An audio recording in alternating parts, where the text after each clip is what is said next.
towards the downtown campus. Julia Irene Kaufman's recent announcement of a $20 million challenge grant to help fund a downtown arts campus was great news for the UMKC Conservatory. Eventually, it should mean that hundreds of students aspiring to careers in music and dance will be spending many of their days and nights in the center city. Students like Kerwin Young, though at 42, Kerwin has a few years on most of his classmates.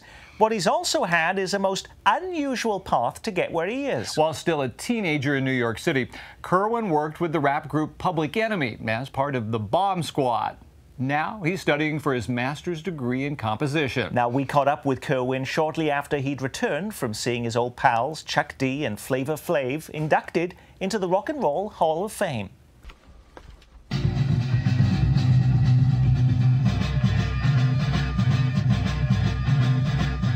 Hit it, Chuck. Free to do the music. Yes! The rhythm, the rebel. Sleek. Yep, Kerwin Sleek Young. Actually pronounced Slick, but we spell it Sleek. And you were like a 17-year-old coming up from Chuck being your neighbor? Yeah, he lived in the next corner, but how I was introduced to the group wasn't through him, although I knew him. I was a member in the Hempstead NAACP Youth Council, and there were two members in there whose family they were from British Guyana, and they had a rap group at the time. This was 1987 in the summer, and I told them I DJ'd, and we came together and began to become acquainted. And they eventually had a recording session at Public Enemy Studio and invited me down one weekend. And that first day, we met some of the members of the Bomb Squad, and that was it.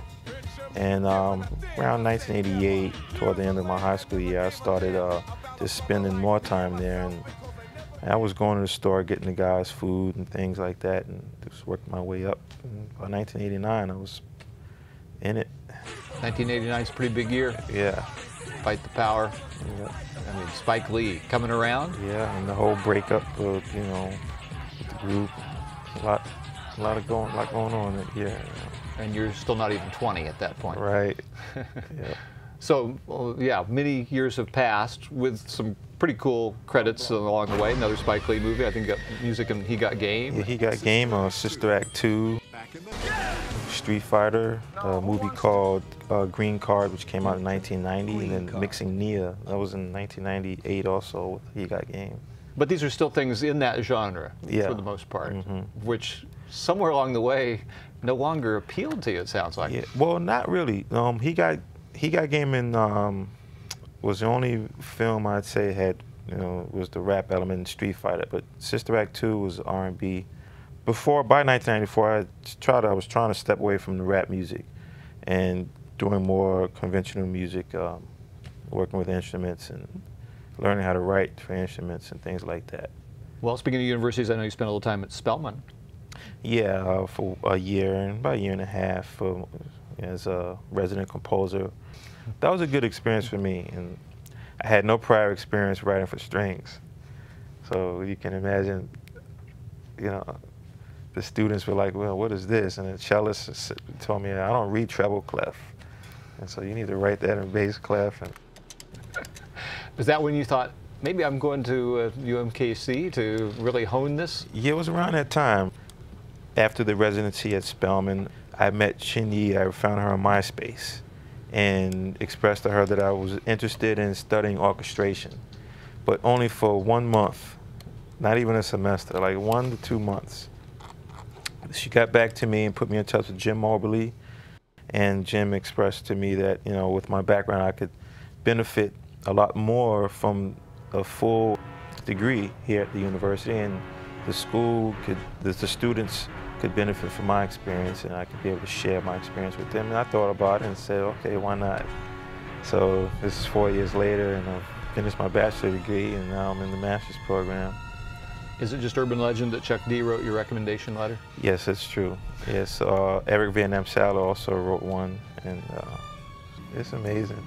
I think back, and it's all the people that I've met over the years who've either given me, sound advice, or I've studied with, like the collective of these people. It's just all at the high level. So, but I still have to work hard. It's a challenge even, you know, after the recent Rock and Roll Hall of Fame induction for Public Enemy and everything that's been going on, you know, I still have to contend with unreturned phone calls and emails. I still have to work just as hard to solicit new music and try to secure license agreements and that sort of thing. How about Bobby Watson? Yeah, Bobby Watson, I was able to study with him. I petitioned the program that, you know, if I could study with him for composition, and they agreed. And he's been great, you know. I can get the best of both worlds, the classical and the jazz. For me, being able to orchestrate has been a big deal because I can compose, I have ideas. Getting a full grasp of how harmony works is another added factor. But orchestration, you have to have time to study scores. So I've been sitting in on several rehearsals, looking at the scores with the conductors at UMKC, seeing what's going on, and then making time for myself to go through Ravel scores. And Quincy Jones would also mention Ravel scores to me. Look at those. Look at Gil Evans scores. You know, so I took that to heart, and I spent a lot of money buying scores and just looking, you know.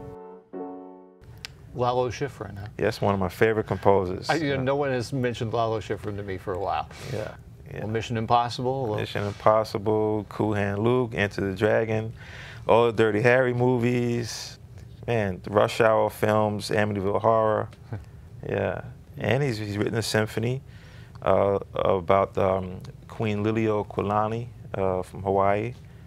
His background, yeah, it's like across the board.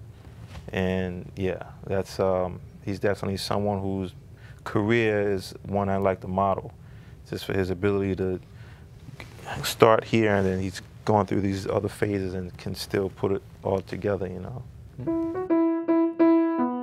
Once that degree is in hand, back to I'm not sure. One coast or the other? Yeah, I'm not sure. Once I'm done with my master's degree, I'd like to pursue my doctorate, you know, so I could teach. But I'm still thinking about a few things. I want to take my time. I want to score major motion pictures. I haven't done that. I've only written music for like soundtracks or had songs in major motion pictures. I haven't scored a major motion picture. I want to do that, and I'd like to score a weekly drama, television drama. Well, it doesn't sound like Kansas City is someplace you're trying to escape the quickest that you can. No, from. I kind of like it here in a way, you know. As far as the music and the arts environment, it's conducive to my lifestyle, and there's a lot here that I can, you know, continue to be involved with. Yeah. Well, good to have you here. We'll look forward to more stories from your own achievements. Yeah, Kerwin Young, glad to have you here on The Local Show. Thanks, Randy. Yeah, thanks for having me.